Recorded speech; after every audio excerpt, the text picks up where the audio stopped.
أعوذ بالله السميع العليم من الشيطان الرجيم بسم الله الرحمن الرحيم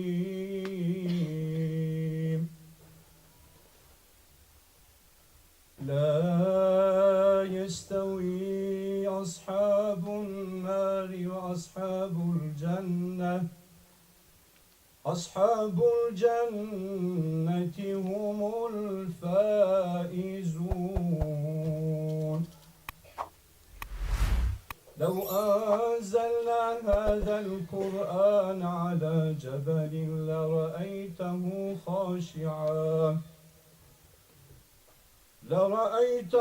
خاشعا متصدعا من خشية الله وتلك الأمثال نضربها للناس لعلهم يتفكرون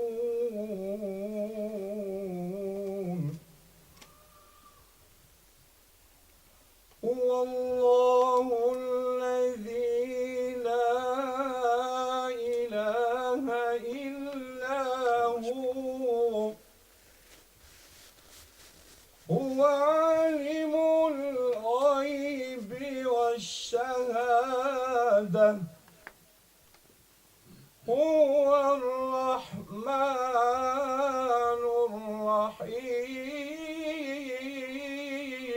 الرحيم هو الله الذي لا إله إلا هو الملك القدوس السلام المؤمن المهيمن العزيز الجبار المتكبر العزيز الجبار المتكبر سبحان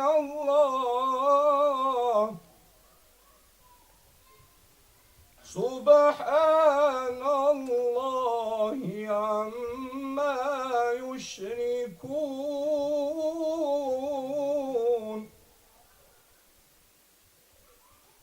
هو الله الخالق البارئ المصور له الأسماء الحسنى يسبح له ما في السماوات والأرض وهو العزيز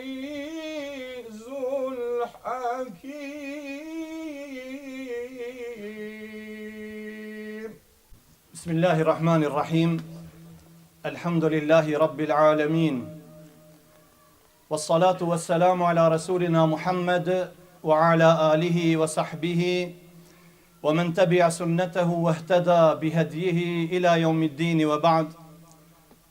Allahut I takojnë të gjitha laft falenderimet, për arsye se ai e meriton falenderimet në qenjen e tij, emrat e tij të bukura, cilësitë e tij të plota, po ashtu edhe veprimet e tija që nuk I përngjajnë asnjë krijese.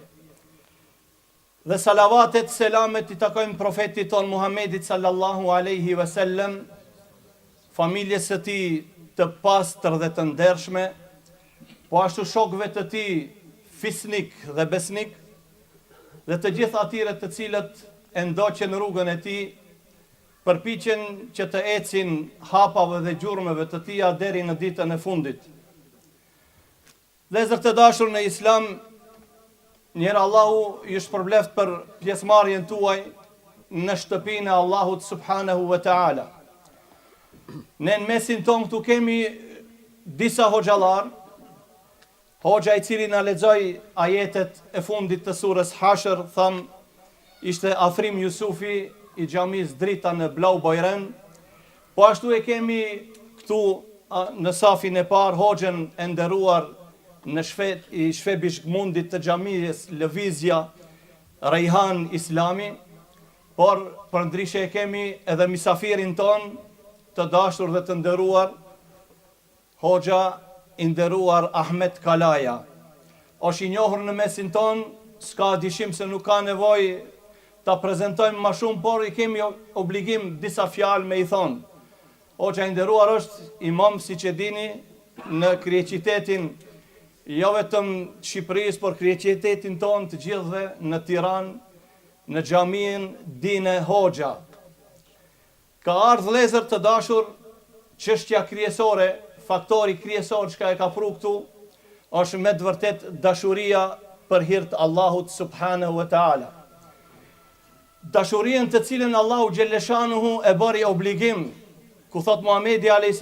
me një hadith, thot ka thonë Allahu xhelleshanuhu, wajabat mahabbati lil mutahabbin fija. Allahu thot është e kom bo obligim dashurin time të jetë ndaj kuj, ndaj atyre të cilët duan për hir timin. Pastaj thot Allahu xhelleshanuhu në këtë hadith qudsi, wajabat mahabbati lil mutajalisin fija. Dhe e kom bo obligim dashurin time të jetë për ata të cilët janë ul vetëm për hirin tim, vetëm për mua. Ajo është ju çka keni ardhur. Pastaj thot Allahu, wajabat mahabbati lil mutazawirin fija. Është bo obligim dashuria jeme të jetë ndaj atyre që vizitohen vetëm për mua. Pastaj thot Allahu xhelleshanuhu, wajabat mahabbati lil mutabadhilin fija. Është obligim dashuria ime për ata të cilët sakrifikojnë, për ata të cilët flijojnë, qoftë pasuri, qoftë kohë, qoftë diçka tjetër për hir të Allahut subhanahu wa taala. Dhe zërë të dashur, unë e di që hoxha e nderuar, po edhe hoxhallarët tjerë, nuk e kanë dëshirë, nuk dëshirojnë që me i livdu, për arsye se Allahu subhanahu wa taala është ai i cili na llogarit të dive. Dhe me thonë hoxhallarët, por edhe xhamatin. Por hoxha i nderuar Ahmet Kalaja, Allahu e shpërbleft që ka ardhur me të vërtet prej Tirane, edhe deri mora 4 e gjysaj përsëri duhet, të më thonë mëngjes, kthehet përsëri në Tiranë. Shiqoni vëllezër sa ka sakrifiku vetëm e vetëm për ato që na don për hir të Allahut subhanahu wa taala.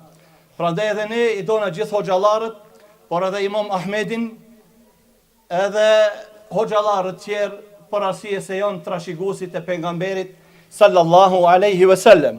Unë vëllezër vetëm disa fjalë do të flas në lidhje me rolin e hoxhallarëve të cilët janë në vendlindje dhe hoxhallarët që janë në diasporë. Për arsye se barën nuk e kanë të njëjtë.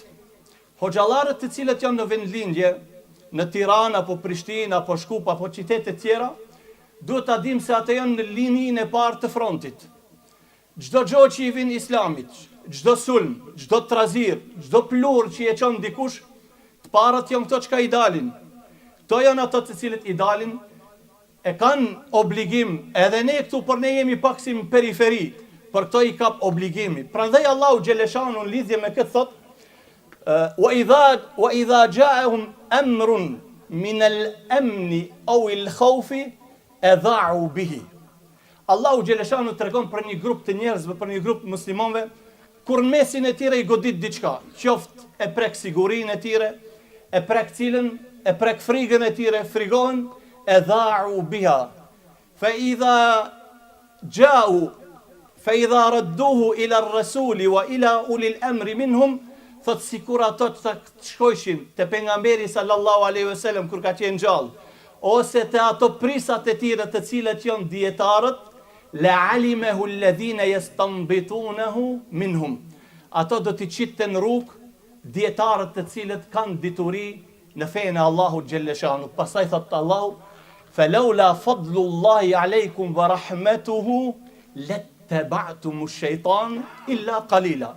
E sikur mos kishton mirësia dhe mëshira Allahu xhelleshanu, ju do ta pasoni shejtanin pos një pjesë e vogël.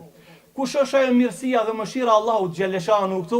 Janë me vërtet dietare. Të janë mirësia e popullit vëllezër. Imagjinoti në Tiranë ose në Shqipëri, mos ish filan hoxha dhe filan hoxha dhe filan hoxha. Si do të ishte gjendja e popullit, e muslimanëve? Imagjinon Kosova apo në Prishtinë, si mos ishte filan hoxha e tjetri, si do të ishte gjendja e muslimanëve? Ose në Maqedoni, në Shkup, e në vende tjera. Prandaj thot Sufjan Thauri rahimahullah thot një fjalë thot: "Ya rijal al-ilmi, ya milh al-balad. Men yuslihu al-milha idha al-milhu fasad."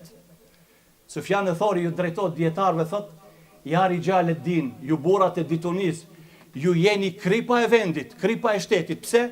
Kripa çka është? E përgatit ushqimin. Ajo e rregullon ushqimin.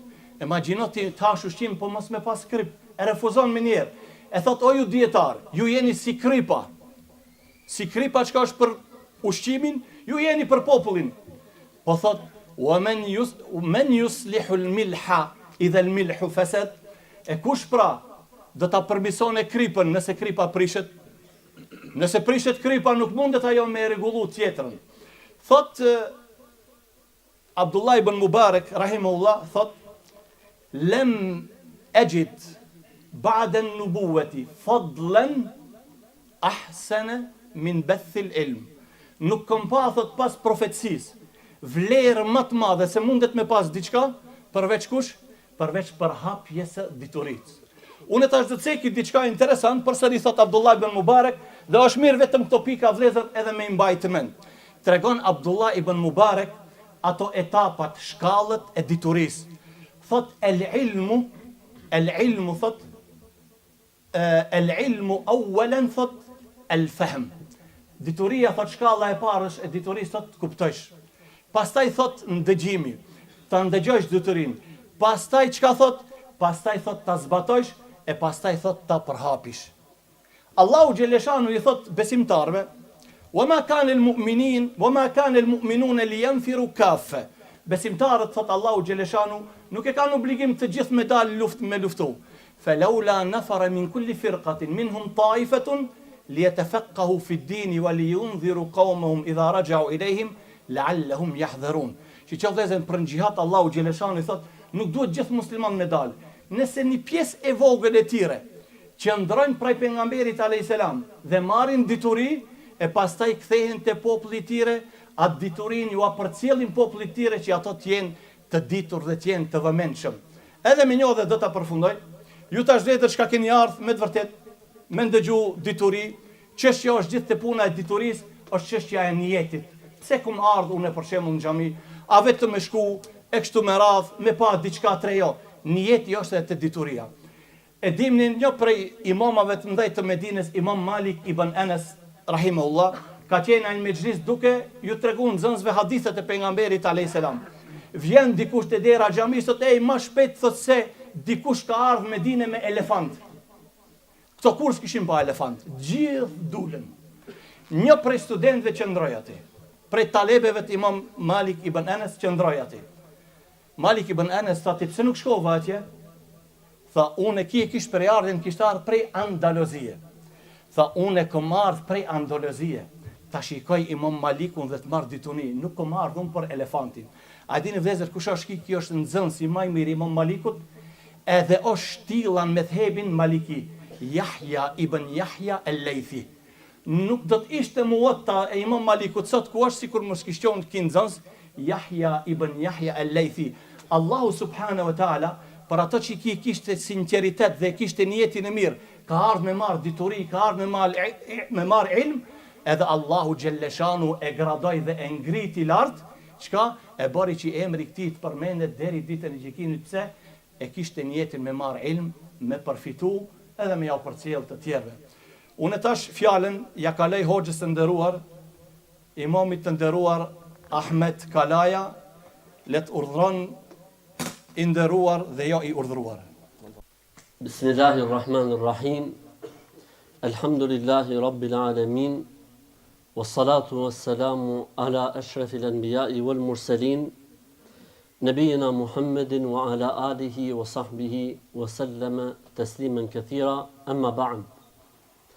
Me emrin e Allahut, të gjithë mëshirshmit, mëshiruesit, e falenderojmë Allahun, Zotin, krijuesin e botrave. Mirësit, bekimet, mëshira e tij qoftë mbi profetin Muhammed sallallahu alaihi wasallam, si dhe mbi të gjithë besimtarët dhe besimtarët që ndjekin dhe e pasojnë rrugën e tij deri në ditën e Kiametit. Si fillim, mbas falënderimit të Zotit që na mundsoi këtë takim dhe këtë ulje dhe këtë tubim, dua të falenderoj Hoxhën e nderuar Hoxh Lukmanin, i cili faktikisht folish më shumë se sa ç'jam. Unë nuk jam gjë tjetër vetëm si një hoxh si të gjithë hoxhallarët e tjerë që mundohemi, po zhurmë bëjmë shumë, edhe kështu duket sikur po punojmë. Po faktikisht ka shumë më shumë punëtor dhe shumë më shumë të ditur se sa unë, po mu më ka kjo pjesa me bo zhurmën. Kështu që Zoti të ruaj të hoxh, Allahu të shpërbleft. Është mirësi dhe kënaqësi që të keni në mesin tuaj hoxhallarë si hoxhallarët e nderuar që janë këtu sot në këtë tubim, po edhe të tjerë që nuk kanë ardhur sepse kanë angazhimet e tyre dhe është normale. Me Hoxhën faktikisht kemi njohje të vjetër, njihemi qysh 93-shin, kështu që lidhja jonë është shumë e hershme. Zoti e shpërbleft për mundin, për punën, për sakrificën, e Zoti e shpërbleft me xhenet, sepse në fund fare gjithë xhenetin dum. Njëherë vjen Muadh ibn Xhebeli, tregon Muadh ibn Xhebeli radhiyallahu anhu, thot: erdhi një burr tek pejgamberi alayhi salatu selam dhe i tha: o pejgamberi i Zotit, i tha, unë nuk di të lutem aq gjatë sa që lutesh ti dhe Muadhi. I tha pejgamberi alayhi salatu selam: po si lutesh ti? Tha, unë them, o Zot, më jep xhenetin, o Zot, më jep xhenetin. Pejgamberi alayhi salatu selam qeshi dhe tha: wa nahnu haulaha nudandin, po edhe ne tha aty sillemi, i bim gjatë, po në fund fare themi: o Zot, na jep xhenetin, o Zot, na hyj nga zjarri i xhenemit. Kështu që Hoxhën edhe hoxhallarët, po edhe juve, edhe mua bashkë me ju, na shpërbleft Allahu me xhenet. Një ditë pejgamberi alayhi salatu selam i thot shokëve të tij: kush mendoni ju se ka imanin dhe besimin më të fortë? Sahabët më të drejtë thanë me lajket, se më të vërtet me lajket kanë raporte të tjera. Tha pejgamberi alayhis salam, tha jo. Thanë sahabët më të drejtë pejgamberët, profetët. Tha pejgamberi alayhis salam, jo. Thanë sahabët më të drejtë sahabët, ta që po rrinë me pejgamberin alayhis salam. Tha pejgamberi alayhis salam, jo. Thanë, po kush? Tha, imanin dhe besimin më të fortë e kanë ata që do të vinë më pas dhe do të besojnë pa më parë.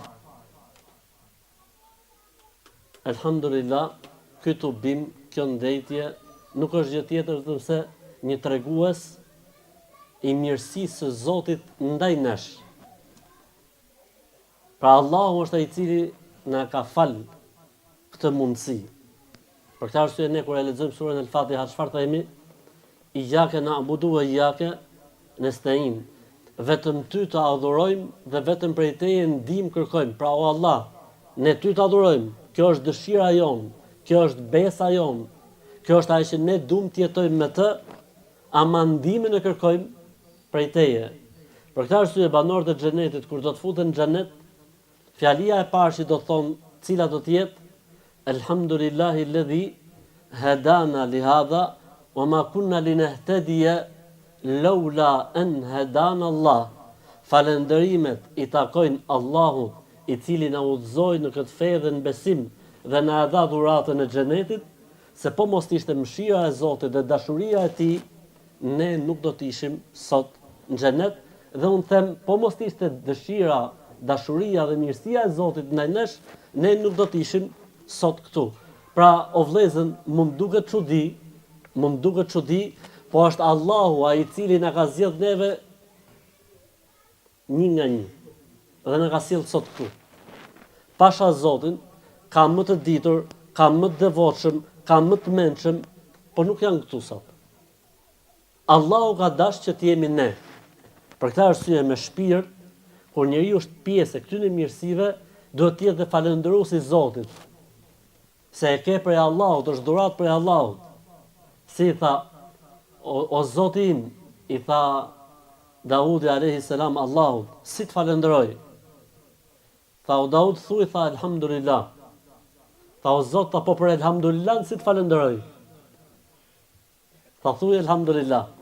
Kështu që elhamdulillah që Zoti na e mundson që të rrim disa momente bashk, sepse është mirësi e madhe. Pejgamberi alayhis salam thot, kur njerëzit tubohen për hatër të Zotit, për të ngjur Kur'anin, për të folë për fenë e Zotit, mëshira e Allahut derdhet në ato vende. Njerëzit përjetojnë qetësi shpirtërore, me lajket i mbulojnë me krahët dhe me flatrat e tyre. Allahu i përmend atje ku është ai në botën e me lajkeve. Thotë kur çohen nga këto vende dhe takimet dhe tubime, një zë thret nga qielli, ne nuk e dëgjojmë, po e besojmë. Çohuni se Zoti ua ka fal gjunahet, gjitha të këqijat Allahu ua ka kthy në sevape. E u do të bëj një koment mbi fjalën e Hoxhës, ishte interesante ke puna e njetit.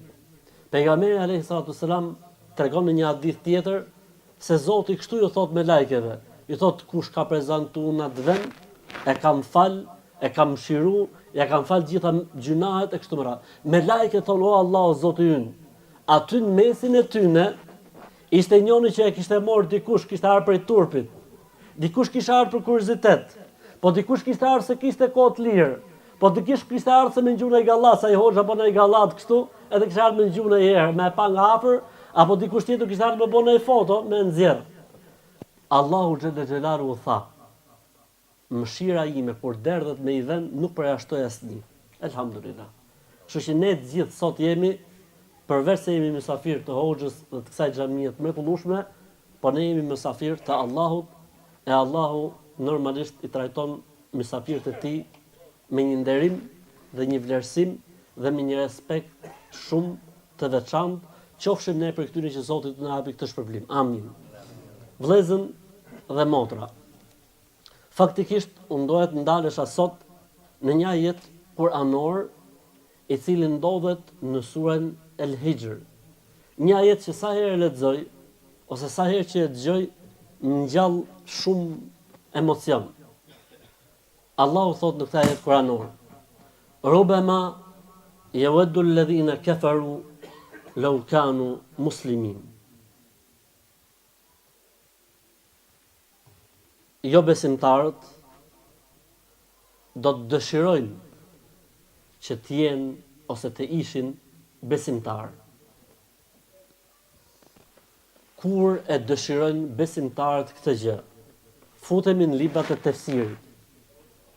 Dikush thot, jo besimtari, kur është në momentin që po i del shpirti dhe sheh të vërtetat që është tall, i ka mohu, ka loz, i ka përgjinjështru, aty ai do të dëshironte që të ishte musliman. Po nuk i mundsohet më. Qala rabbi rji'un. O Zot më kthe. S'kam. Dikush prej komentatorëve thotë jo, kur futet në varr dhe fillon të i ngushtohet varri dhe nuk i përgjigjet pyetjet të varrit, kush është Zoti yt, cila ishte feja jote, kush ishte profeti yt, dhe nuk i përgjigjet, dhe fillon azabi, qysh në varr, aty ai do të kishte dëshirën e madhe të ishte prej muslimanëve. Dikush prej komentatorëve thotë jo, bëhet fjalë thotë ditën e Kiametit. Kur ta shohin zjarrin e xhenemit, kur shohin xhenetin, kur vijë madhi Zot me boj gjykim, aty do të dëshironin të ktheheshin edhe herë në dynja, na'mal ghayra alladhi kunna na'mal. O Zot na kthe edhe herë në atë botë, se nuk do të bëjmë kurrë më atë që kemi bërë.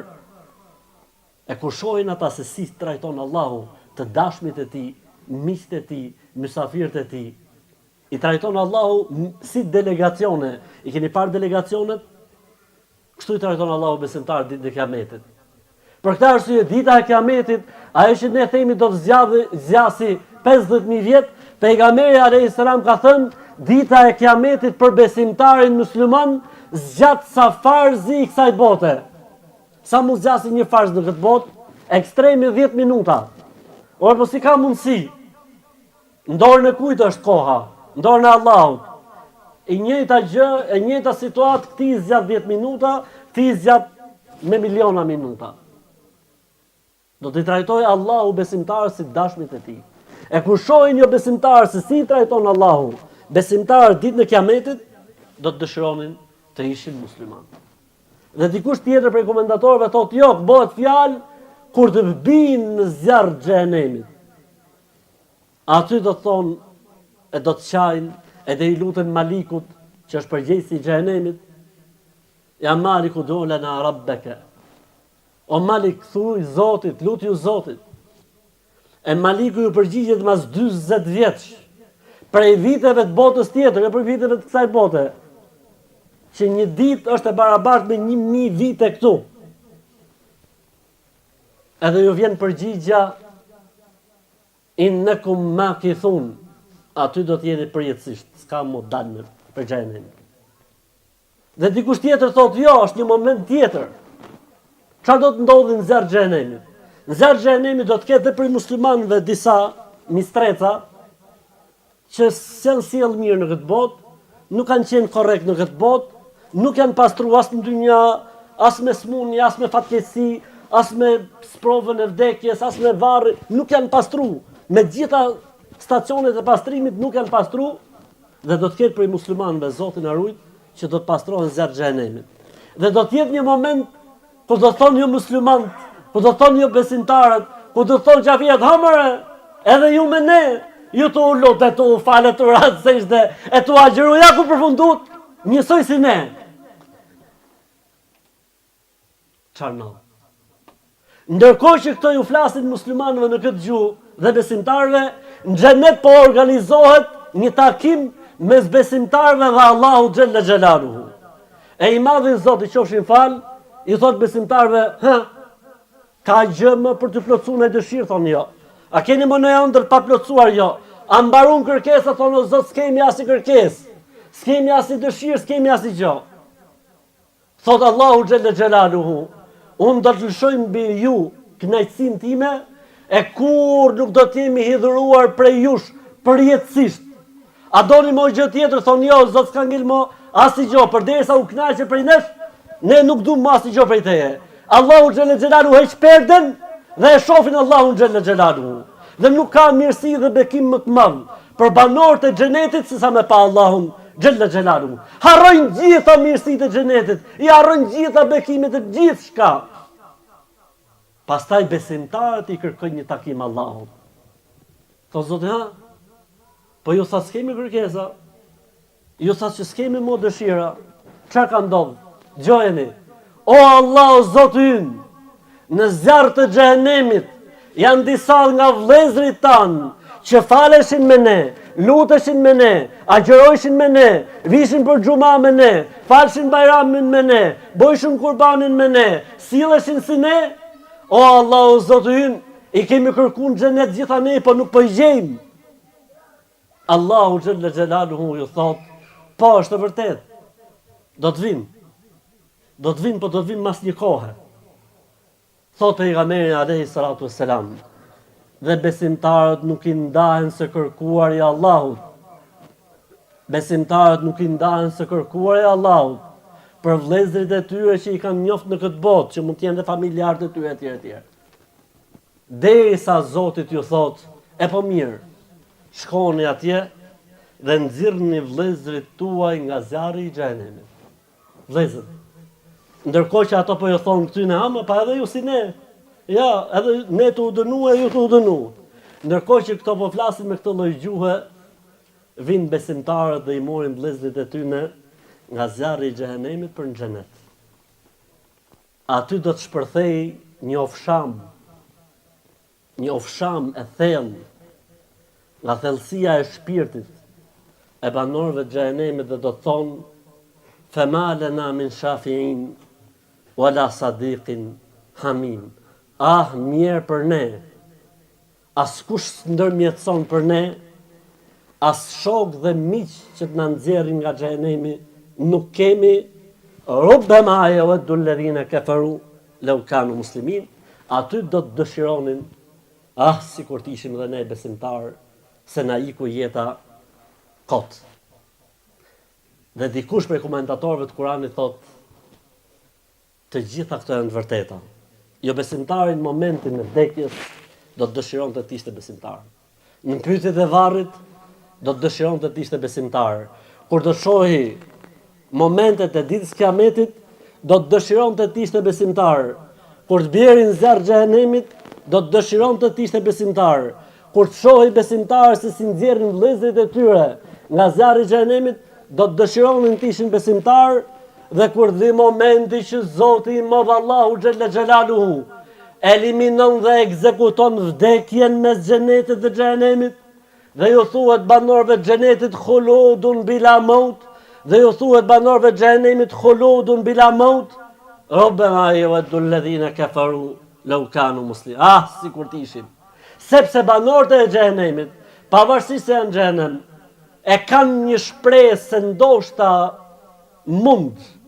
Dhe kur vjen momenti që as vdekje nuk do të ketë më, aty pastaj thot pejgamberi alayhis salam, thot fillojnë e qajnë. Derisa ju marrin lotët, e masi ju marrin lotët, thot prap qajnë dhe ju dalin gjak nga sytë e tyne, e kush nuk u hedh më syt, mbyllet zjarri i xhenemit siç e ka përmend Allahu xhalla xhelalu në Kur'an, e aty do të jetojnë përjetësisht në tmerrin më të madh që mund të imagjinohet ndonjëherë. Dikush tjetër thot, prit. Çdo jo besimtar, dëgjoje këtë, që e studion Islamin në këtë botë, në vetvete bindet se është e vërteta e Zotit. Po ja që se pranon. Ai në veten e vet e ka ëndër, e ka dëshirë, e ka një tundim shumë të madh. Çdo jo besimtar që studion Islamin e ka tundim brendshëm me e pranu. Pse vëllezër? Mënyra se si e besojnë muslimanët Zotin, absolut dhe i përsosur, 1, dhe i pa imagjinueshëm nga mendjet njerëzore, 2. Mënyra se si ne besojmë me lajket, mënyra se si besojmë dhe i duam profetët dhe çfarë raporti kemi me pejgamberin alayhis salam, nuk i lutemi profetit, po lutemi për profetin. E duam, e nderojmë, e respektojmë, po nuk e trajtojmë sikur me qenë Zot. Mënyra se si muslimanët trajtojnë librat e shenjtë, mënyra se si muslimanët i pranojnë profetët, mënyra se si është Islami në vetvete, tauhid, adhurimet, çdo gjë është në vendin e vet, çdo gjë është ashtu siç duhet, dhe çdo njeri që është jashtë Islamit, në momentin që studion Islamin, mahnitet, habitet. Pse? Sepse nuk ka lënë i madhi Zot, Allahu xhalla xhelaluhu, në këtë fe asgjë pa e sqaruar, pa e trajtuar dhe pa e bërë më të përshtatshme e mundur në natyrën e njeriu.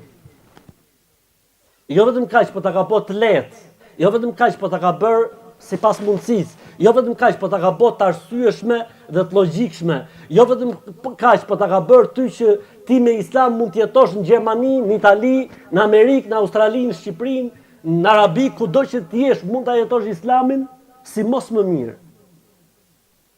Një fe e cila i jep shpirtit vendin e vet, mendjes vendin e vet, trupit vendin e vet, kësaj bote vendin e vet, botës tjetër vendin e vet, prindit vendin e vet, nuses vendin e vet, burrit vendin e vet, bashkëshortit vendin e vet, komshiut vendin e vet, në tregti ka ligjet e veta, në qiradhënie ka ligjet e veta, në martesë ka rregullat e veta, në divorc ka rregullat e veta, në paqe ka rregullat e veta, në luftë ka rregullat e veta. Çdo gjë është e kopsitur aq mirë sa që thot Zoti, ma farratna fil kitabi min shay.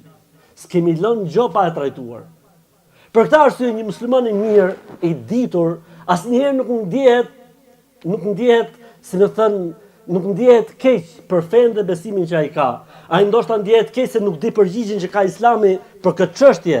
Ama ti jesh i sigurt se në këtë fe dhe në këtë besim çdo gjë është e trajtuar, sado që të eci shkenca, sado që të përparojë njerëzimi, sado që të eci modernizmi, sado që të eci teknologjia, kjo fe mbetet gjithmonë sfidante. Mbetet gjithmonë përpara, mbetet gjithmonë me ballin lart. Pse? Sepse ka ardhur nga Zoti. E ai Zot që e ka sjellë i ka ditë të gjitha kohërat që do të vinë deri në ditë Kiametit. Për këtë arsye muslimani ndihet mirë, për këtë arsye muslimani ndihet komod, për këtë arsye muslimani mund flasi me të gjithë, për këtë arsye muslimani mund dialogojë dhe mund debatojë me të gjithë, për këtë arsye muslimani kudo që shkon jep shembullin e mirë. Pse? Sepse është feja e tillë që orienton njeriu tek më e mira. Inna hadha al-Quran yahdi lillati hiya aqwam. Ky Kur'an, kjo fe, ky besim udhëzon tek më e mira, tek më e mira se si duhet besojmë, tek më e mira se si duhet adhurojmë, tek më e mira se si duhet sillemi, tek më e mira se si duhet jetojmë. Çdo gjë është e kompletuar. Thjesht duhen njerëz që dinë ta jetojnë Islamin, dinë që ta praktikojnë Islamin, dinë që ta jetojnë xhenetin e Allahut në këtë botë para xhenetit ahiretit. Inna fi dunya, tha i moçmi, inna fi dunya jannatan man lam yadkhulha lam yadkhul jannat al-akhirah. Në këtë botë tha është një xhenet, kush nuk futet në të s'ka për ta futur Allahu në xhenetin e ahiretit. E cili është ky xheneti i kësaj bote? Kjo qetësia, kjo rahatia, kjo preja, ai loti që nxjerr ai njeriu që pendohet. Ajo keqardhja që ka gjithë secili prej nesh kur bën një gabim apo një gjuna. E Zoti i Madh ja kompenson atë dhimbjen për gjunahun e bër, atë lotin e derdhur për faktin se si do të dal përpara Allahut me këtë gjendjen time, ja kthen Allahu xhalla xhelaluhu një qetësi shpirtërore, një rehati. I ke pa njerëzit të sa qaj në Amazon, sa letohet shpirti në Amazon, sa mirë ndihet njeriu. E ke parë njeriu të sa mirë ndihet kur i ofrohet një haram dhe ai thotë jo, se jam musliman, jam besimtar. Pasha Zotin, këtij njeriu i jep Allahu një lloj qetësie, një lloj rahatie, një lloj kënaqësie që pasha Zotin gjithë botën me ia dhon dorë nuk e ndron. Pse? Se është premtimi i Zotit. E merrem mend çfarë ndodh me këtë njeri në botën tjetër, i cili në këtë botë diçka nuk e ka bërë vetëm se mos thirroi Zotin. Ose mund të ketë lënë punën se nuk i kanë leju namazin apo diçka tjetër vetëm për hatër të Zotit. Me të vërtet mund të jetë vujtje, me të vërtet mund të jetë siklet, po Allahu xhalla xhelaluhu ati jep një lloj kënaqësie, një lloj rahatie, një lloj ftohtësie që vallahi billahi pasha Zotin nuk ka çmim që mund të blehet në jetën e kësaj bote. E kjo është pra ajo mirësia e Zotit.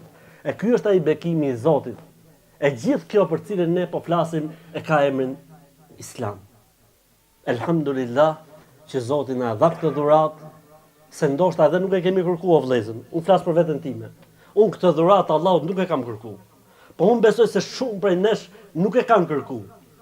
Na e ka sjell Zoti dikujt nëpërmjet babës, dikujt nëpërmjet gjyshit, dikujt nëpërmjet një shoku, dikush se ka pa diçka, dikush se ka lexuar diçka, në fund fare rezultati ka qenë që jemi udhëzuar në Islam. O Allahu Zot, na edhe Islamin pa e kërku, o Allahu Zot, na mbaj në këtë Islam sa të jemi gjallë, që ta dorëzojmë shpirtin duke qenë musliman. Amin. Do të ndalem, inshallah taala, në disa momente të surës El-Hijr, ku duket shumë interesant ky fakti do të dëshironin jo besimtarët të ishin musliman. Dhe ta shohim disa momente këtë gjë në surën El-Hijr. Vjen ajeti më poshtë, dëgjoje. Thotë i Madhi Zot, Allahu, inna nahnu nazzalna dhikra wa inna lahu lahafidhun. Unë thot i Madhi Zot, e zbrita Kur'anin dhe unë do ta ruaj deri në ditë Kiametit. A ka mirësi dhe bekim më të madh për pasuesit dhe bashkësinë e Muhammed Mustafa sallallahu alaihi wasallam se sa mirësia e ruajtjes së Kur'anit nga ndërhyrja njerëzore. O vëllezër, nuk e ka askush këtë që kemi ne. Ne kemi një libër që ka zbrit para 1500 vjetësh dhe është i ruajtur si dita që e ka zbrit i madhi Zot. E keni pa ju nëse hoxha në i ditë gabon namaz? Çfarë ndodh? Me njerë korrigjohet. S'len kush me gabu në Kur'an. Është i mbrojt nga Allahu xhelle xhelaluhu. Tha Zoti, unë e zbrita dhe unë do ta ruaj deri në ditë Kiametit. E kupton të jo vllajim se çfarë mirësie dhe bekimi ne kemi nga Allahu xhelle xhelaluhu. Ne nuk kemi Kur'ani e Ebu Bekrit, Kur'ani Omerit, Kur'ani Othmanit. Ne nuk kemi libra njerëzor. Jeta e profetit alayhi salatu wasalam në shkencat islame ka emrin Esiratun Nabawiyya, biografia e profetit alayhi salam. Ku ka hëngur, ku ka pi, ku ka lind, ku ka shku, si ka luftu, si ka bo paqe, si është martu, çka ka bo pejgamberi sa është një libër i veçantë që quhet Sira, jeta e profetit alayhi salam. Ndërsa Kurani është komplet gjë tjetër. Nga Al-Fatihaja deri tek Suratun Nas ka fol Zoti, e ka marrë Xhibrili nga Zoti, ja ka sjell pejgamberit alayhi salatu wasalam dhe pejgamberi sa ja ka dhënë sahabeve dhe sahabët e kanë transmetuar deri më sot e ne do ta çojmë inshallah taala deri në ditë Kiametit. A ka mirësi më të madhe? Sigurisht asgjë tjetër mos më pas kjo fe, vetëm fakti që libri është i pa manipulueshëm, i pa depërtueshëm nga dora njerëzore, kjo është mrekullia më e madhe. Me të vërtet Zoti i madh ju ka dhënë pejgamberëve të tjerë mrekulli. Isaia alayhis salam shëronte kur prekte me dorë. Musa alayhis salam kishte shkopin i bitë detit dhe hapej deti. E hudhte shkopin tokë dhe kthehej në gjarpër. E nxirrte dorën nga rroba e tij dhe bëhej dritë. E pejgamberët e tjerë kanë pas mrekullitë e tjera, por çka ka ndodhur me mrekullitë e pejgamberëve? Me vdekjen e pejgamberëve vdesin dhe mrekullitë. Nëse ne sot do ta gjeshim shkopin e Musait alayhis salam dhe t'i gjujmë detit, hapet deti apo jo? Nuk hapet më. Mirë, po me vdekjen e pejgamberit alayhis salam, mrekullia e tij mbeti në mesin tonë. Një mrekulli që mund ta përdori çdo musliman deri në ditë Kiametit. Me leximin e Kuranit, vetëm me leximin e Kuranit do vëllezër dhe pa u kuptuar. Vetëm me leximin e Kuranit. Zemrat hapen, mendjet still, edhe pse është në arabisht. A e dini ju vëllezër, ne kemi pas në gjuhë kur ishim student, shumë turist pranojshin islamin. Në Turqi, në Siri, në Egjipt, në këto vendet arabe, çfarë bëshin ato, për shumë kur hapshin dyqanet pikë mjesit, veshin Abdul Basit, Abdul Samed dhe veshin këto knusit e njohur të Kuranit. Dhe i leshin deri nga ora 10-11. Turistët dilnin në mëngjes dhe dëgjojshin Kur'an. Habiteshin, mahniteshin. Ore thoshin është e pamundur kjo të jetë produkt njerëzor. Ç'është kjo gjëja? Ç'është kjo këngë? Jo thoshin këto nuk është këngë, po ç'është? Pranojshin islamin vetëm me leximin e Kuranit. A e keni parë disa prova që kanë bërë një grup të rinj me Kur'an nëpër rrugët e Evropës apo të Amerikës, ç'a bëjnë? Morën një knus Kurani dhe me kufja vjen një çuni të ri ose një gocë të re që s'ka lidhje fare me islamin. Çfarë ndodh vëllezër? Mas 5 minutash fillon personi dhe qan. Po pse duhet çaj? Pse duhet çaj? Dikush po kënon diçka arabisht. Tanzilun min Rabbil alamin. Po është zbrit nga Zoti. Është fjala e Zotit. Pavarësisht se e lexon njeriu, me të ka fol Allahu. Atë e ka fol Allahu. E fjala Allahut. Lau anzalna lexoj hoxha hadha al-Quran ala jabalin la ra'aytahu khashi'an mutasaddian min khashyati Allah. Sikur ky Kur'an kishte zbrit në mbi një mal, mali do ishte strukur, mali do ishte çar. E jo mos zemra e njeriu që se ban dhe preket me një herë. Lo anë Kur'anën sujjirat bihi l-gjibal wa kullime bihi l-mauta. Me këtë Kur'an lëvizin malet. Me këtë Kur'an gjallët vdekurit. Kjo është fuqia e Kur'anit. E jo mos zemra e njeriu. Edhe pse nuk e din se çfarë ka aty. Edhe pse nuk e din se çfarë duke u lexu. Ky Kur'an ngjall zemrat. Ky Kur'an ngjall popujt. Fihi dhikrukum. Aty keni emrat e juj, si kemi emrat tonë. E pyetën njëri për burrave të moshëm dhe i than, Kurani thot, ju kemi përmend në Kur'an. Unë tha, e kam lexuar Kur'anin, tha, nga fillimi deri në fund, vallahi, tha, nuk e kam gjetë emrin tim aty. I tha, nuk e ke lexuar, tha, ashtu siç duhet. Si? Tha, lexoje Kur'anin dhe shif karakteret dhe cilësitë dhe veset e njerëzve që përmend Allahu aty. Da gjejsh vetën. Në qoftë se je i sinqert, i pastër, i mirë, do ta gjesh vetën aty.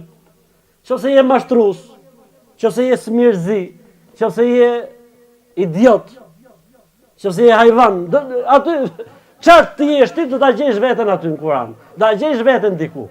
E rëndësishme shif, e rëndësishme tha, njife i herë vetën kush je, pastaj kërkoje emrin tat në Kur'an, s'ke për ta gjetë. Gjithsecili e gjen veten e tij në Kur'an. Ky Kur'an është ai libër që Zoti e tha bukur, o Muhammed i tha, nëse populli yt e mohon, i yakfur biha haula, faqad wakkalna biha qauman laysu biha bikafir. O Muhammed i tha, nëse populli jot e mohon, do ta besojnë tjerë, do ta marrin tjerë. A e dini vëllezën dhe motra se njerëzit më të shquar në shkencat e Islamit kanë qenë jo arab në origjinën e tyre? Sepse kjo fe nuk është feja arabëve, as nuk është feja aziatikëve. Kjo fe është e Allahut për gjithë njerëzimin. E Allahu xhalla xhelalu çfarë than Kur'an? Ja ayuhan nas, inna khalaqnakum min dhakarin wa untha wa ja'alnakum shu'uban wa qaba'ila lita'arafu inna akramakum indallahi atqakum. O njerëz, ju kemi krijuar nga një mashkull dhe një femër. Ju kemi bërë popull dhe ju kemi bërë fise që të dini si të prezantoheni me njëri tjetrin. Më i miri te Allahu është ai që është më i devotshmi dhe më i përkushtuar i ndër ju. Pejgamberi alayhis salam në ligjëratat e tij të fundit të jetës tij tha: "Ela la fadl li arabin ala ajamin, wala li ajamin ala arabin illa bittaqwa." Wala li abyad li ahmer li aswad wala li aswad li ahmer illa bitaq. Tha nuk ka vlerë arabi ndaj jo arabit, pas jo arabi ndaj arabit, as i bardhi ndaj të ziut, as i ziu ndaj të bardhit, vetëm se me devotshmëri dhe përkushtim. Ke Zoti jemi të gjithë njësoj. Pastaj kush ecën halal i qoftë. Se Zoti na ka krijuar neve të ndryshëm, nuk ka qenë dorën tonë. Ama që ne të garojmë është në dorën tonë me kuptimin e njetit dhe dëshirës. Zoti shef zemrat tona, Zoti shef njetin ton, Zoti shef përpjekjen ton dhe gjithë se cilit Allahu ja mundson çfarë dëshiron. Pejgamberi alayhis salam ka thonë në një hadith, men yuridil khayra yu'ta, kush dëshiron të arrijë diçka, Allahu ka ta mundsu. Walladhina ihtadaw zadahum hudan wa atahum taqwahum. Allahu than Kur'an, ata të cilët e kërkuan me sinqeritet udhëzimin e Allahut, Allahu do t'ja japi udhëzimin dhe nëse ato vazhdojnë të kërkojnë Allahut, Allahu do t'i bëjë devotshëm. Ka të bëjë shumë zemra, ka të bëjë shumë dëshira, ka të bëjë shumë vullneti dhe ka të bëjë shumë përpjekja dhe mundi i njeriu. Zemra e pastër nuk mjafton vëllezër. Zemra e bardhë nuk mjafton. Derisa me zemrën e bardhë tjetë dhe dëshira e bardhë, derisa me dëshirën e bardhë tjetë edhe vullneti i bardhë, derisa me vullnetin e bardhë tjetë dhe përpjekja e bardhë, atëherë njeriu ecën dhe çan përpara, e thjesht fjala kam zemrën e pastër, a kam shpirtin e pastër, kjo nuk ka asnjë lloj vlere, sepse s'ka budalla historinë e njerëzimit që thotë unë kam zemrën e pistë. S'ka në çmend që thotë gjë unë kam, ti se kam bloz.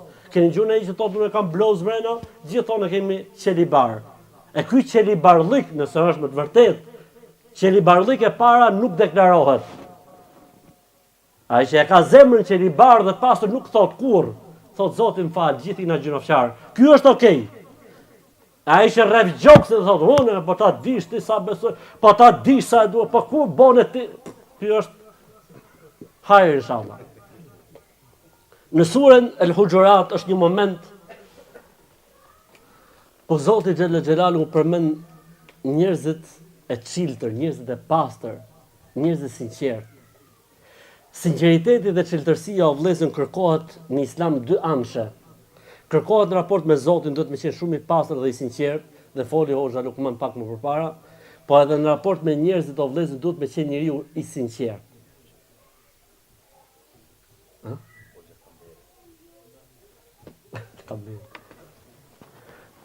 Allahu tur. Allahu Xhelel Xhelalu kërkon prej nesh me qenë të sinqert, të pastër. Edhe me Zotin, po edhe me njerëz.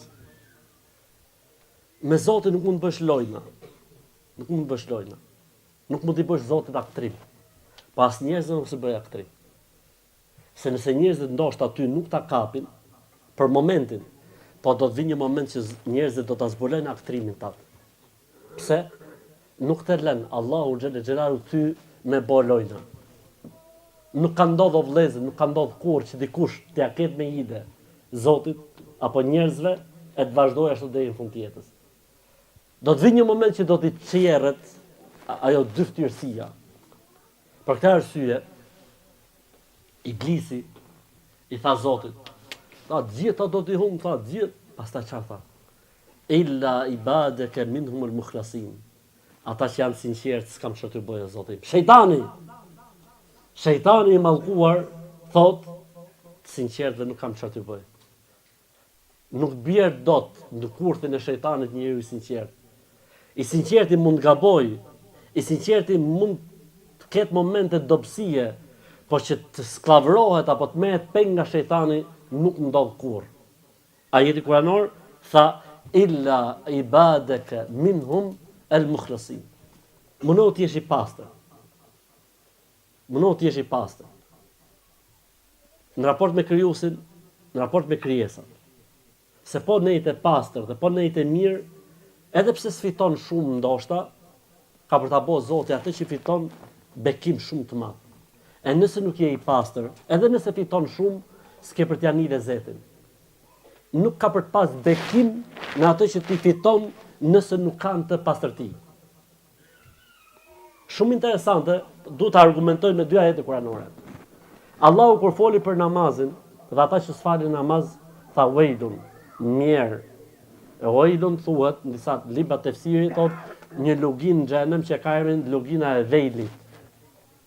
Wailit. Dhe kur foli për tregtin, çfarë tha Zoti? Wailun lil mutaffifin.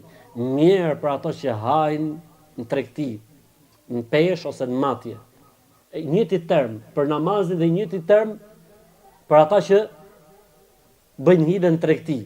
Po kjo thon dietarët islamit vlen për çdo lloj hilje, po është përmend hilja e tregtisë se jeta në atë kohë ka qenë ndërtuar mbi tregtin. Po çdo lloj hilje tjetër futet te fjala wailun, lil mutaffifin. Edhe nëse rren ke orari, edhe nëse rren ke cilësia, edhe nëse rren për origjinën e mallit, edhe nëse betohesh tu vallaj me kaq që kom shit gjithë ditën, etj, hilet që mund bëhen etj. Po edhe në çdo gjë tjetër, njeriu duhet të jetë i pastër. Pse? Sepse me të vërtetë ndoshta kjo pastërtia mund të çojë në disa vuajtje, mund ta vuash burr. Pasojën e pastërtisë mund ta vuash, po është një vujtje e lezetshme. Është një vujtje që ka mrena omëlsi edhe kënaqësi. Për të ndarë në një moment tjetër prap në surën El-Hijr, me që ajeti i parë ishte në surën El-Hijr, është një ajet o vëllezër që në përgjithësi njerëzit janë mësuar të lexojnë vetëm gjysmën e parë. Dhe unë kam bërë rolin e të guximshmit sot dhe do ta lexoj ajetin e plot. Thot Zoti i Madh: "Nabi ibadi anni ana al-ghafurur rahim." Në përgjithësi njerëzit kanë qenë vetëm këtë gjysmë ajeti. Po faktikisht ky ajet ka dhe gjysmë tjetër. Wa anna adhabi huwa al-adhabul alim. Njoftoj, o Muhammed, adhuruesit e mi, robët e mi, se unë jam falës jashtë mase dhe mëshirues i pashoq. E bukur kjo, alhamdulillah. Kjo ajet nga ajër, kënaqesh. falës jashtë mase. Nuk ka mas falja e Zotit. Nuk e njeh masën. Po edhe mëshira e Zotit është e pa shembull. Merë mend, pejgamberi sa më thot, Allah është më i mëshirshëm me robën e tij se sa prindi me fëmijën e vet. A do të mendonit ju se kjo non do ta hudhi fëmijën e gjinit në zjarr? Kur thën sahabët, tha Allah është më i mëshirshëm me adhuruesin e tij se sa kjo non me fëmijën e vet. Elhamdulillah. Mirë pa jeti çfarë thot? Wa anna adhabi huwa al-adhabu al-alim. Ama ato dijeni se edhe ndëshkimi im është i ashpër. Pra jo me të donë ty në ajër dhe në gjumë, po të dhe kujdes, se ka edhe sankcione, dhe normal, ka edhe sankcione. Si që edhe njët në kësaj bote, kush e si mas ligjit ka favore, dhe kush e shkel ligjin ka sankcione, edhe me regullat e Zotit, kush është në regull me Zotin ka shumë favore, e kush i shkel ka sankcione.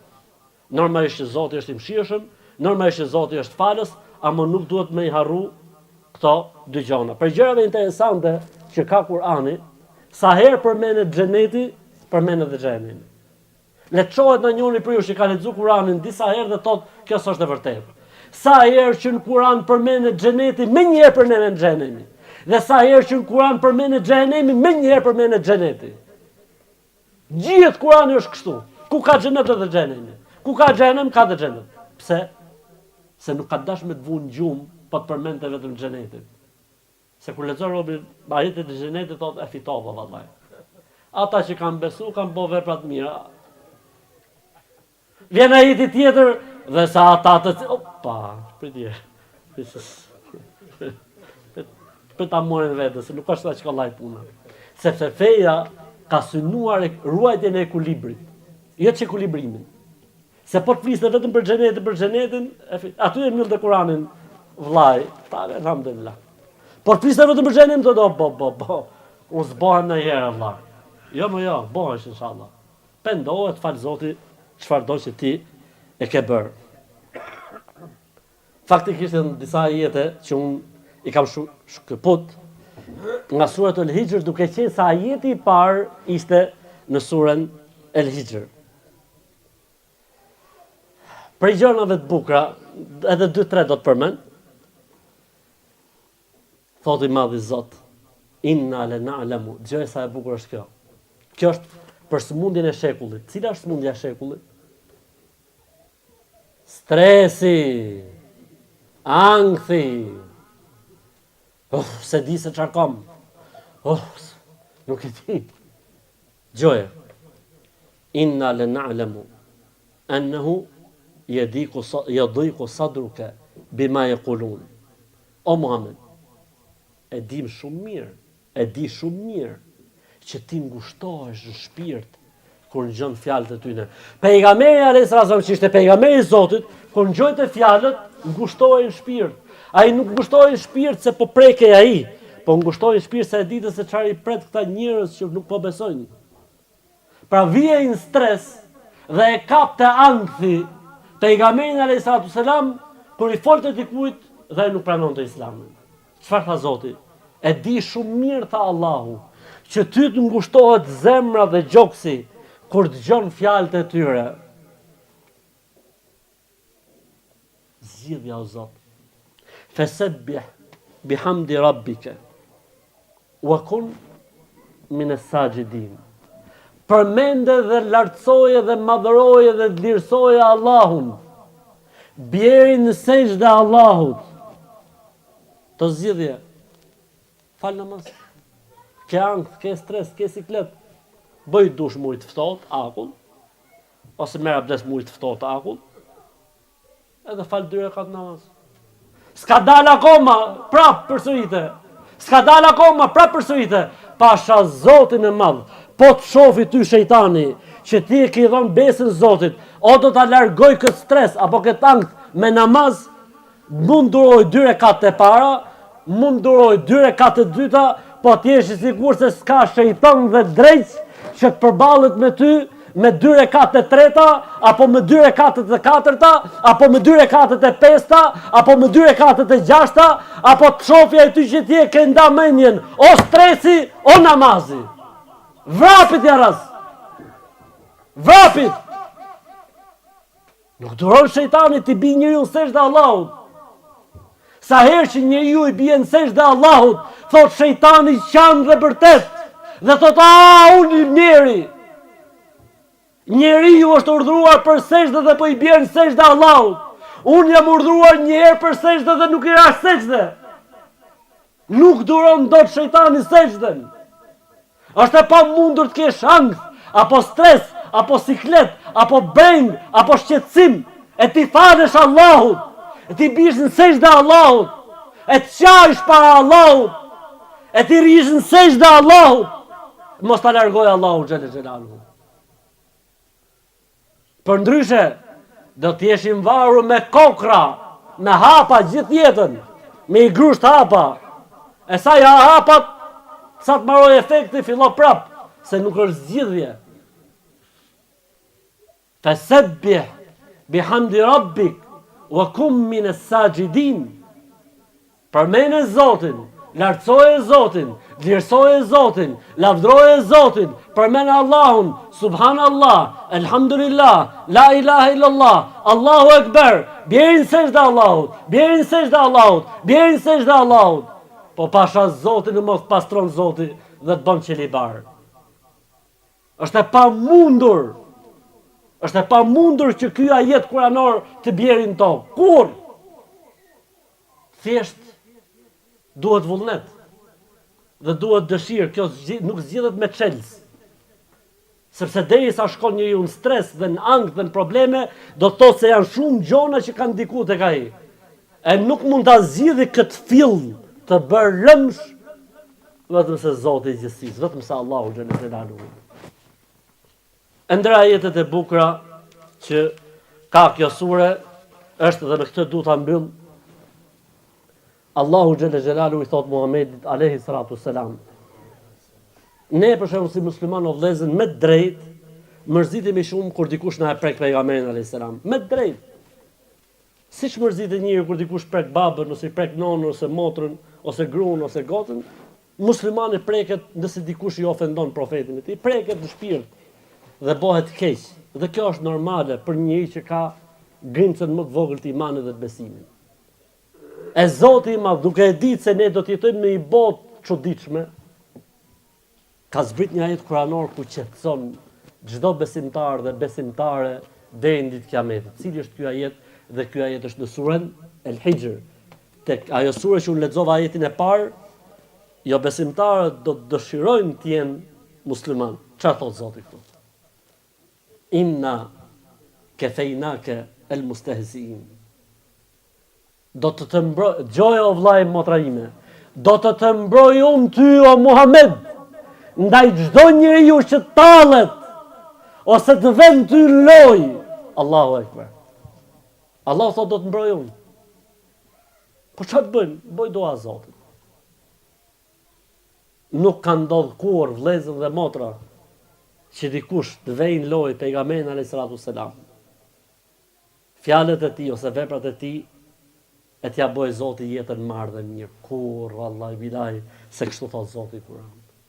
O Muhammed, do të mbroj unë ndaj të gjithë atyre që munohen me utall apo me të vu ty në lojë. Normalisht. Nuk ka emër në botë. Nuk ka emër në botë që të përmendet aq shumë dhe aq shpesh sa shpërmendet emri Muhamedit alayhis salatu selam. A ka sekond në këtë botë që nuk thirret ezan? A ka sekond në këtë botë që nuk thirret ikamet? A ka sekond në këtë botë që nuk merret abdes? A ka sekond në këtë botë që nuk falet namaz? A ka sekond në këtë botë që dikush përqith dhe të çon salavate për pejgamberin alayhis salatu wassalam? Wa rafa'na laka dhikrak inna shani'aka huwa al-abtar. Ta kemi ngrit lart emrin o Muhammed sallallahu alaihi wasallam. Ata që ty të ofendojnë dhe të shajnë, do të shuhen, do të kputen. Kështu që nëse ndodh që dikush ta prek profetin alayhi salatu wassalam, bëj dua Zotit. Lutju Allahu xhallal xhelal. Nuk ka nevojë pejgamberi alayhi salatu wassalam që dikush cillet keq për t'i mbrojtë atij emrin apo figurën.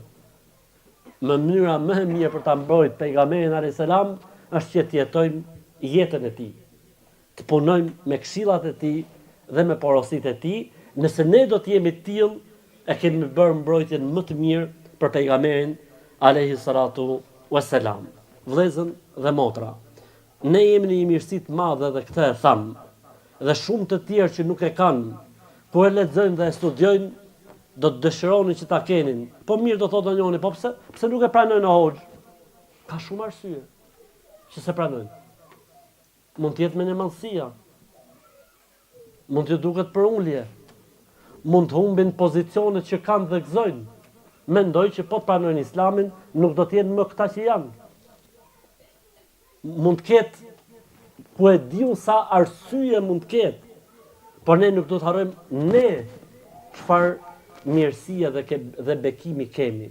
Ne kemi një thesar, ne kemi një mrekulli, ne kemi një mirësi, ne kemi një bekim, ne kemi, o vëllezër, ne kemi xhenetin në dorë, kemi nëpërmjet këtij besimi dhe kësaj feje.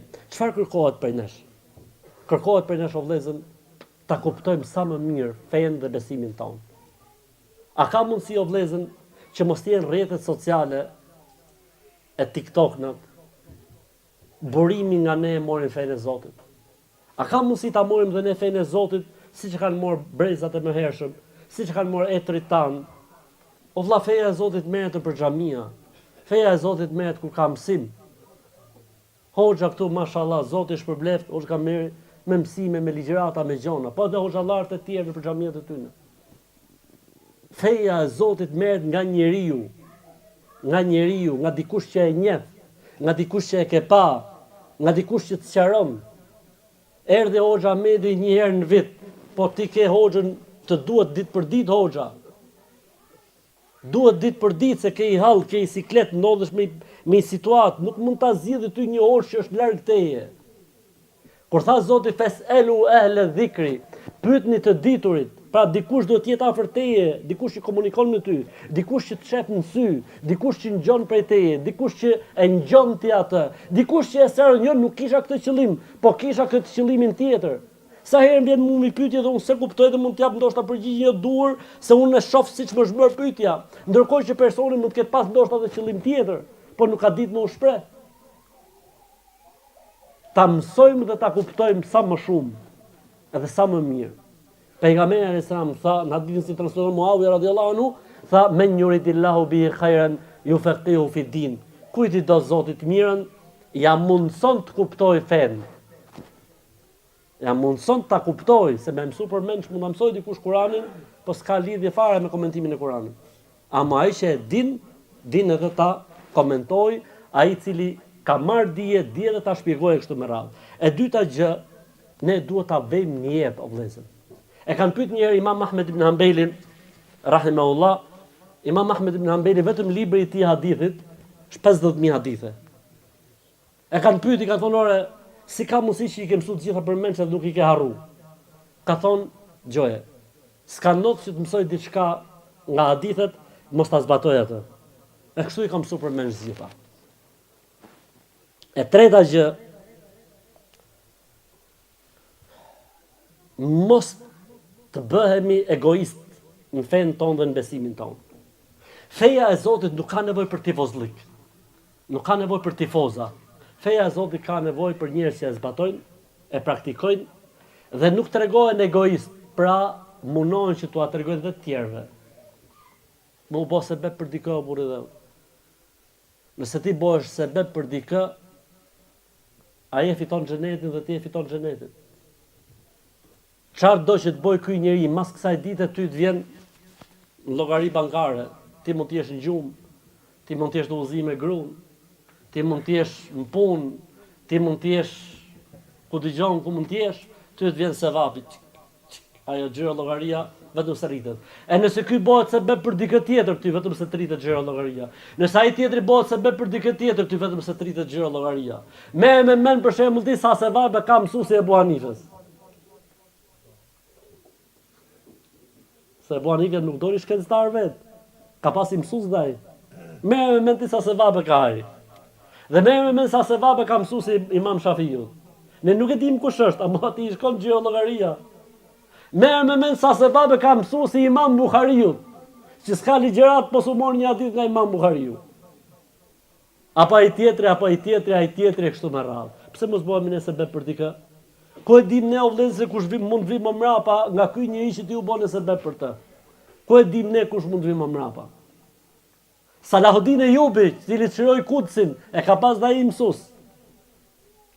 E kështu me radhë. Pra mos u bë egoist. Mos u bë, shumë duhet mu jam rregull për vete. Jo më vëlla bëu sebeb dhe për tjetrit. Mono t'ja shpjegosh dhe dikujt, po unë nuk jam dietar i Islamit, s'kam marrë për fes. Ka gjë më buni dhau. Nuk është kusht t'jesh dietar i Islamit dhe shkencëtar i Islamit që ti flas dikujt për fen. Ipi i libër, nuk di me fol ti shumë mirë, një libër gjermanisht. Është një udhëzues i shkurtër për Islamin, ipja. Dhura. Ndoshta Zoti e bën atë libër se bëj që ai të udhëzohet. Një ajet kuranor të bukur, të mrekullueshëm.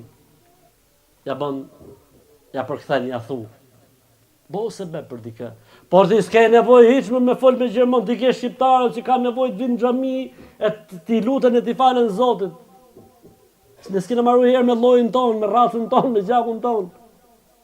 Sa kanë nevojë me ditë për fen dhe për besimin islam. Pse mos bëhemi sebeb për këta njerëz? Pse mos t'i afrojmë ke shtëpia e Zotit? Pse duhet të jemi egoist, themi dëgjoj, jam rregull për vete unë, jo më vëlla. Nuk mjafton me qenë rregull për vete. Po mundohet edhe dikujt tjetër me abo këtë dhuratë të mrekullueshme. Me u mundu dhe me u përpjek, siç e përmenda edhe pak më përpara, të gjujmë këto vende ku jepen ligjërata, ku marrin mësime, sepse koha ecën edhe ikën, edhe njeriu o përparon ose ngel në vend. Po ka i gjë të keq që kjo e ngelmja në vend, se kjo e ngelmja në vend është me tërheqje mbrapa. Zoti than Kur'an, limen sha'a minkum an yataqaddama aw yata'akhkhar. Ju tha o do esni përpara o mbrapa, nuk një stop. Njeriu o ecën përpara o ecën mbrapa. Stopim nuk ka. Thot Ibnul Qayyim, Zoti më shiroft, thot nuk ka, thot as në univers, as në ligjet e natyrës, as në ligjet e fesë, nuk ka, thot, pezull, nuk ka stop. Gjonët o ecin përpara ose shkojnë për mrapa. Kështu që mundohuni që në programin tuaj të keni dhe ditën tuaj familjare të vajtjes në xhami. Ka nevojë fëmijët, ka nevojë gruaja, ka nevojë ti. Për ndryshe do të na rriten fëmijët, edhe të vjen një ditë fëmia ke shtëpia dhe thot, o ba, do të fejohem, hajde për hajër. Edhe çuditet babi pastaj se me këtë do të fejohet çuni. Pse? Se ke morë në xhami pra, nuk e ke edukuar në Islam dhe në besim. Ndërkohë që shkolla i thot, mund të jesh në trupin e gabuar. Provoje herë, provoje se ndoshta je në trupin e gabuar.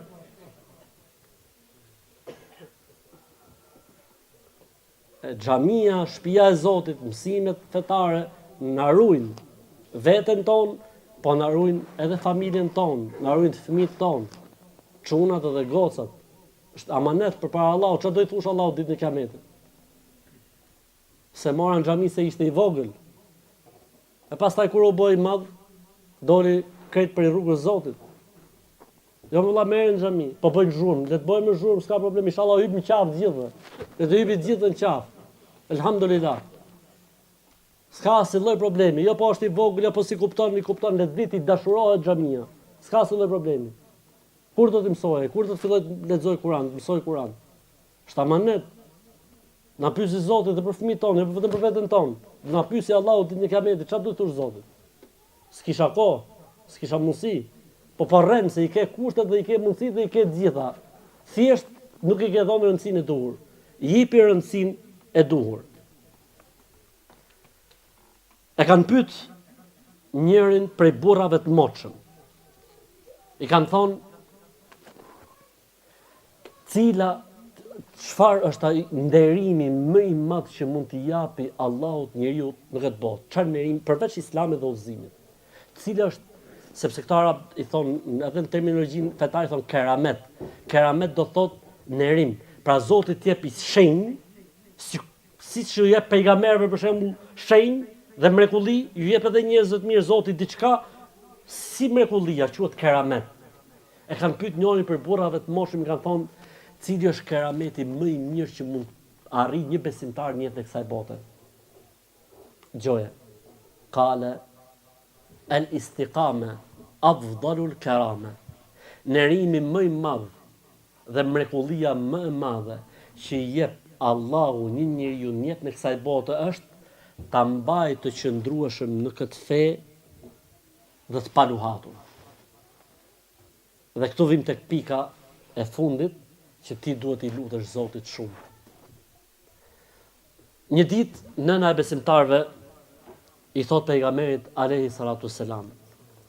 Tha o burrim, o pejgamberi i Zotit, sa shumë kam vënë re që ti i lutesh Allahut duke thënë: Allahumma ya muqallibal qulub, thabbit qalbi ala dini.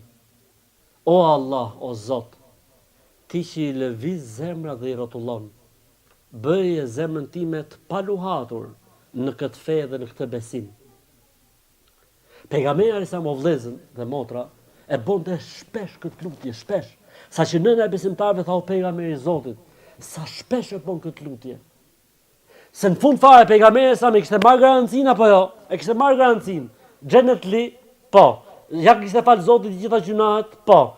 Besimtari më i mirë, po. Muslimani i parë i kohës vet, po. Të gjitha favoret, të gjitha certifikatat, të gjitha siguritë, të gjitha vendet më të larta dhe më të mira i kishte siguruar. Për këtë arsye nëna e besimtarëve i tha o pejgamberi i Zotit, o burrimi tha, po sa shumë e thu këtë lutjen. O Allah o Zot, ti që i lu zemrat, zemrën time më mbaj të paluhatur në këtë fe dhe në këtë besim. Si me thonë, sikur po i thot, o burrim, o pejgamberi, po s'ke nevojë ti për këtë lloj duaje, se i ke marrë gjitha garancinë. E pejgamberi alayhis salam i thot asaj, po na ka thonë dhe neve. I tha, a nuk e din ti se zemrat e njerëzve janë mes dy gishtave të Zotit, i lunë Zoti si të doj ai, prandaj dhe unë tha i lutem Zotit me këtë dua. Okej, unë e kam sigurinë, po duhet që ta bëj mësim.